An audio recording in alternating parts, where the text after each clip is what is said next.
The board always can tell when I'm doing something a little bit shady.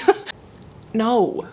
Which is fine. It's fine. I'm going the more decrepit route. Hello my bookworms, welcome back to my channel. My name is Sydney and today's video will be my Spin the Bottle TBR game for August.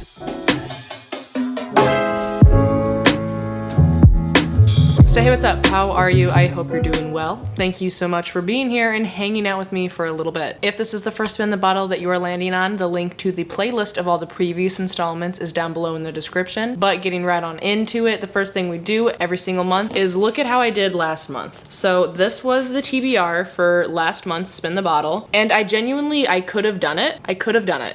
By the time that this month is over, I will have read 10 books, which is more than I've read recently. Like, I've been knocking them out, doing really well, just not these. I've been mood reading a lot this past couple months, I think, which is good for me. I'm happy about it. But in my Patreon, we are starting the David Bad trilogy as like a read along within my book club. And the City of Brass was supposed to be last month, which is why I put it on this TBR. But like no one was able to get to it, including myself. And so we pushed it back to start the next month in August. Therefore, that one's not read. Nor did I read a couple of the other small ones, which there will technically be time for me to finish them in the remaining days of this month. But I don't feel like it. I don't feel like making myself read them right now. So what's happening? Normally that would mean I would get a punishment instead of a reward. But if you remember, like, I don't know, maybe 3 or 4 months ago, my reward for finishing my Spin the Bottle TBR was a worm pass, which I have been holding on to for a time like this when I just didn't get to all the books on my Spin the Bottle TBR, but I don't want to take a punishment. Worm pass. So that's what I'm using this for. This will go back into the reward jar so that maybe I can grab it again next time, perhaps, mayhaps. But I'm using this today so that I don't have to take a punishment. Fabulous, we love to see it. But that being said, we won't be picking a reward or a punishment from the jar. So moving on, we then talk about how I did with my swig program. I don't even think that I worked out once this past month. Have I been moving my body every day? Absolutely. I've been painting and doing random shit around our new house every single day that I have off. So like, am I working out? Yes. Am I lifting weights and working out in a traditional sense?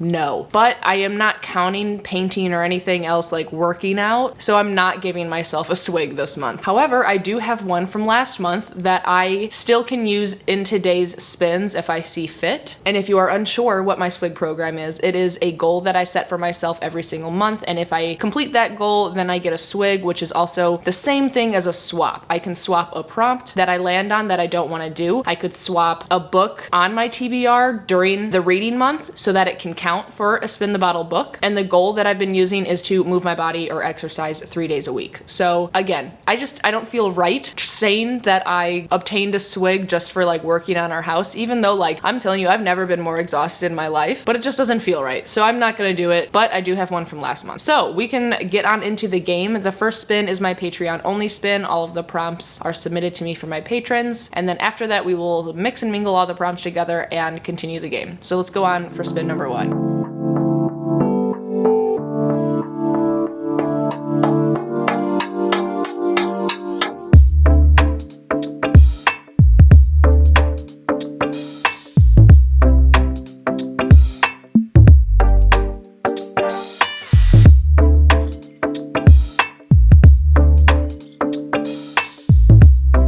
The first prompt is really cute. It is read a book that involves your Patreon tiers. So my Patreon tiers go from worm to compost to wildflowers to the whole dang ecosystem. And the overarching name of my Patreon is The Greenhouse. So it's really cute. I really love it.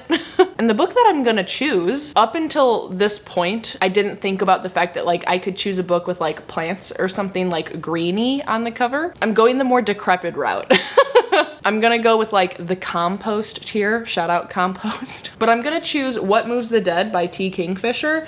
There's a bunch of mushrooms and like a decaying rabbit, you know, you're composting maybe. And I'm really excited to get into this book. This is not only my book club pick for this next month, but it is also on the Literally Dead book club pick as well, which I will be on that live show with Kayla, Erin, and Steph. And I am super excited to read another book from this author. One of my mood reads last month was actually Nettle and Bone by the same author, and I am just super stoked to read more. This is a gripping and atmospheric reimagining of Edgar Allan Poe's The Fall of the House of Usher. And another thing that we will be doing this month in the Literally Dead book club is we will be reading the short story of The Fall of the House of Usher alongside this to kind of compare the two. You don't have to, but I think most of, if not all of us, will. But regardless, I love Edgar Allan Poe and the dark things that he brings to his work, and I already know that I love T. Kingfisher's writing and storytelling, so I just think it's gonna be fabulous. I'm super excited. So now let's mix up all the prompts and go on for spin number 2.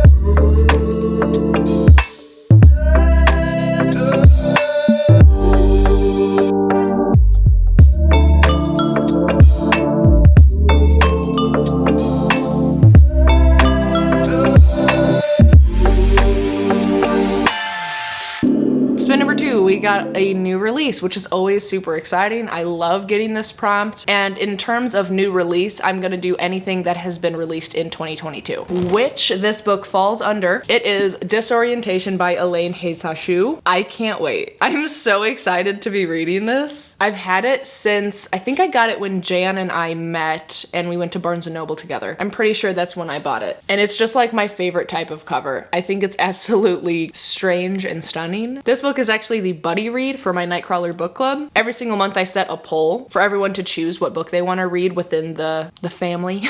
And this month I did like blind date with the books to like have them choose their choices. So I had contestants 1, 2, 3, and 4. And Disorientation was contestant 2, which in terms of blind date with the book synopsis, I put a comedic satire about a college student who finds a note in the university archives and it upends not only her sheltered life within academia, but her entire world beyond it. In this little synopsis here at the top, it says, a Taiwanese American woman's coming of consciousness ignites eye-opening revelations and chaos on a college campus. And I just am obsessed with it. It says coming of consciousness and eye-opening revelations and chaos. Like, just sign me up. I'm super stoked to be putting this on the TBR. Very excited. My patrons also wanted to read it. So, and now let's go on to spin number 3.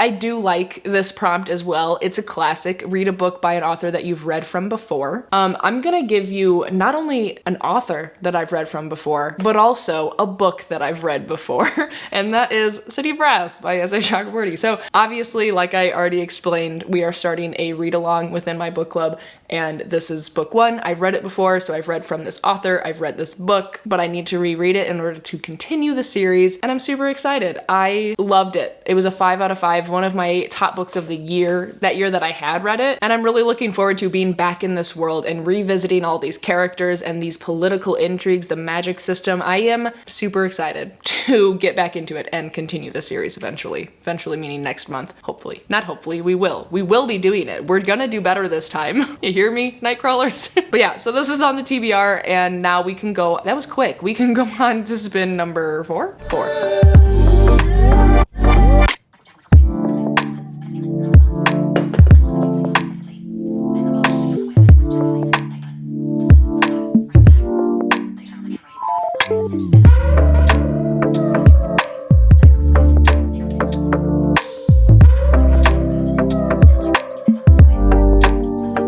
No. Spin number 4, we got like last chance. You're supposed to read a book that you are about to unhaul and give it its last chance, you know? I will be doing an unhaul, but I have not done it yet. So I don't know if there are any books on the chopping block right now. And if they are on the chopping block, that is like not the energy that I'm trying to have. This month, guys, I mean, I'm moving in 2 weeks. 2 weeks. It's happening. It's literally happening. And during this time, I want excitement. I want pizzazz. I want high energy and strangeness. Is that like the vibe of my whole channel? Excitement, pizzazz, high energy, and strangeness? I mean, so what I think I'm gonna be doing, I think I'm going to use the swig from last month to spin again for a different prompt, because I don't want to do this one.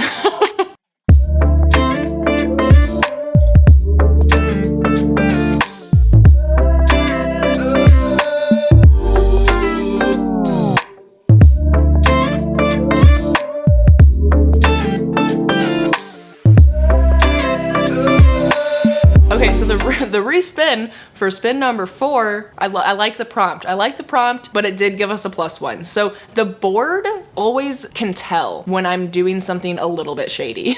It's like, I chose that prompt for you and now you're not doing it, so you're gonna get a punishment. So now we're reading 6 books instead of 5, which is fine. It's fine. But the prompt that we got was read a book that deserves more hype. And in this prompt, it's kind of strange because I can't tell exactly if a book is gonna be phenomenal or not because I haven't read it yet. So I don't know if it like deserves more hype. So I'm also looking at it as a sense of a book that you think is like not talked about a whole lot, underrated, underground, you know, not as known.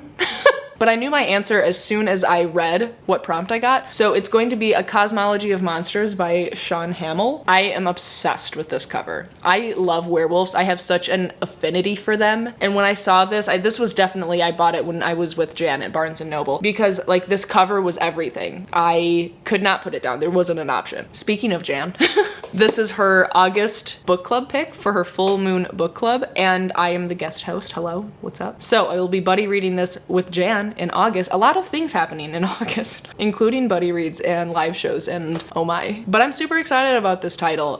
It was in the horror section, so I'm not sure exactly how like horrific it's gonna be, but I know that there is a young boy named Noah who sees monsters. His father saw them and built a shrine to them with the Wandering Dark, an immersive horror experience that the whole family operates. I forgot about that part, wow. And his mother and sister both like see the things, but they like reject them. They just pretend they're not there. So he has 2 older sisters, and it says his eldest sister, the dramatic and vulnerable Sydney, is that not me?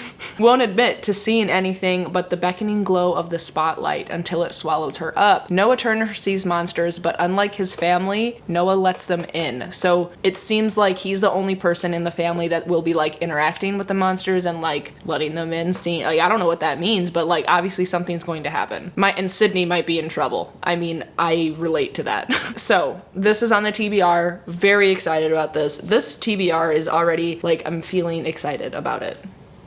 So let's go on to spin number 5.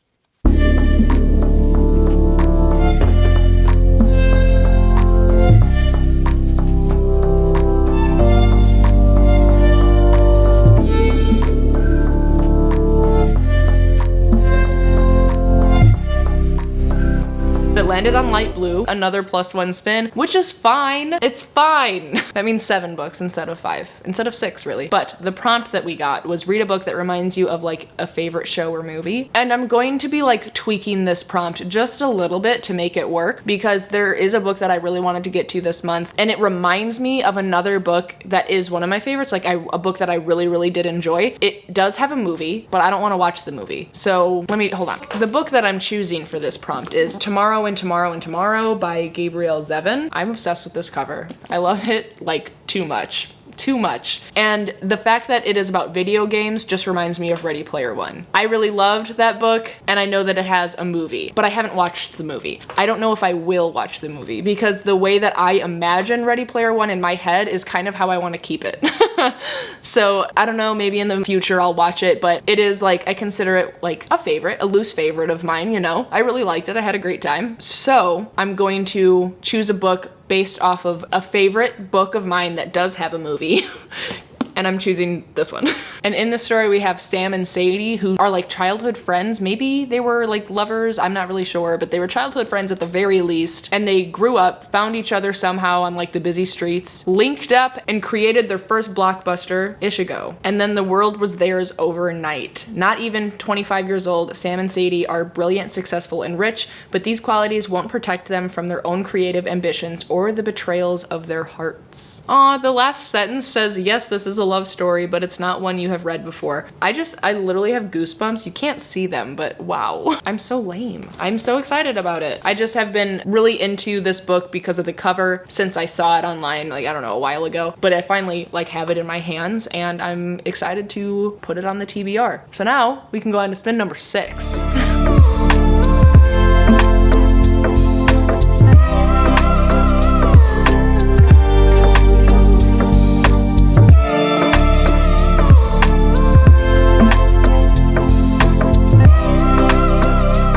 Number 6, we got a random page range. So I went to my patrons in the Discord and I said, hey, wormies.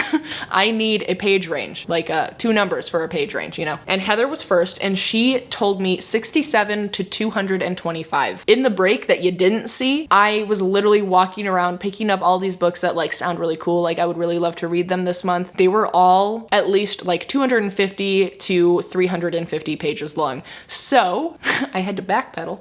I had to reevaluate what I was doing because I really wanted a fantasy. I feel like the stack so far, minus City of Brass, is like not super magical. You know what I'm saying?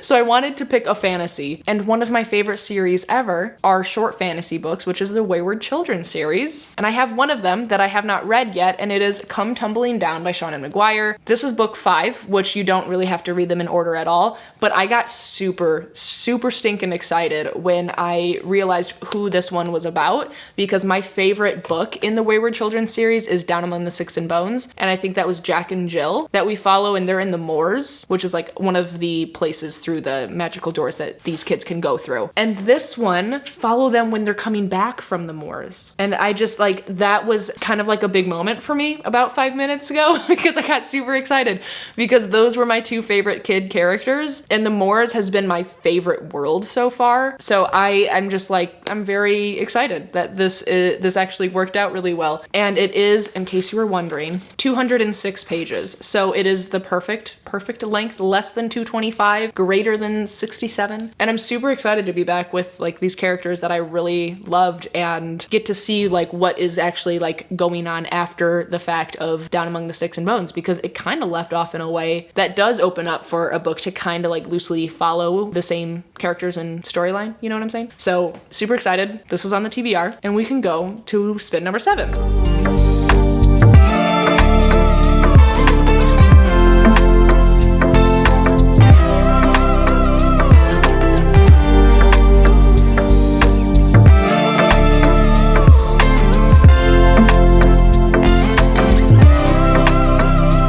So spin number 7, we got the best prompt anyone could get, and it's a mood read. There are things that I should pick for this slot, but I'm gonna pick one that I've really been wanting to get on a TBR. Every time I think about it, I get like sort of wistful, and every time I see it sitting in, you know, my chaos of a library upstairs, it like, I feel it in my heart that like, I just think that I'll really like it, and I'm gonna choose it, and I'm happy about it. It is A River Enchanted by Rebecca Ross. This one, I don't know how accurate the feeling I have is, but it's giving Starless Sea to me. I don't know if the writing is going to be even half as beautiful as the Starless Sea or like the storyline at all. Probably not, I don't know. But the vibes I get from that are like emanating, I don't know, from this book is that. So this book, A River Enchanted, says it starts with a letter and an ominous journey across dark waters. 10 years after being sent away to the mainland to become a bard, Jack is summoned home to Cadence, but his return is not a joyous one. Girls are going missing from the island, and Adira, future leader of the clan, believes Jack is the only one who can find them. Once childhood enemies and now unwilling partners, Jack and Adira must put aside their past rivalry to entice the spirits to return the girls. Yet as they prepare the songs, another enemy threatens the horizon. A Brecken clan of the West, sworn enemies of the Tamerlanes, open communication lines for the first time in centuries. The timing is suspicious, but the Breckens, who have always been more in tune with the spirits, may hold another key that will help Jack and Adira. And I'm super excited. It's an adult fantasy. This is like the exact type of book that I feel like I'm in the mood for right now. And even though I know I should choose other things that are for like secret vlogs, this is what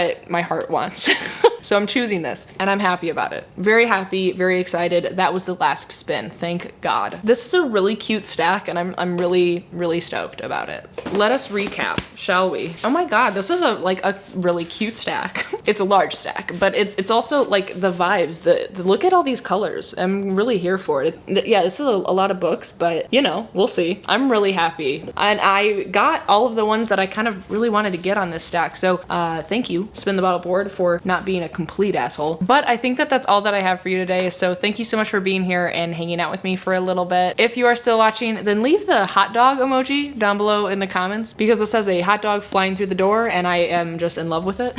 And while you're down there, don't forget to subscribe and like the video. I always appreciate your support. And of course, be kind to one another and happy reading.